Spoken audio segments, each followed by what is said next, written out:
கர்த்தர் வார்ன் பண்ணிட்டே இருக்கிறார், சாபத்தீடானது தொற்றாத. ஏன் நம்ம நினைக்கிறோம், ஏன் ஒவ்வொரு பட்டணத்தை பிடிக்கும் போது அந்த பட்டணத்தை எல்லாம் அழிக்கிறதுக்கு ஆண்டவர் அலோவ் பண்றாரு தெரியுமா? அந்த இடத்துல அவ்வளவு அருவருப்புகள் இருக்கிறது. அப்ப இஸ்ரவேலரை சுத்தப்படுத்தி அந்த இடத்துல கொண்டு போய் சுதந்திரிக்க வைக்கிறார். ஒரு கூட்டத்தை நிர்மூலமாக்கி இன்னொரு கூட்டத்தை கொண்டு போகிறார். அந்த நிர்மூலமாக்கப்பட்ட கூட்டம் எதனால நிர்மூலமாச்சோ அது உன்கிட்ட வந்துடக்கூடாது. தேசம் அவர்களை கக்கி போட்டதுன்னு பைபிள்ல இருக்கு. அதே போல ஆண்டவர் வான் பண்றார், அந்த தேசம் உன்னை கக்கி போடக்கூடாது.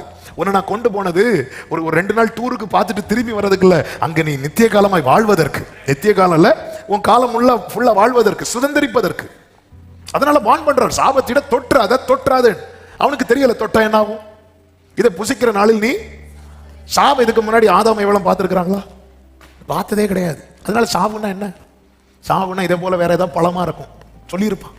சாவுன்னா இதே சாவை 2 பேரும் இதுவரை பிறப்பையே பார்த்தது கிடையாது. 2 பேருமே உருவாக்கப்பட்டவர்கள்.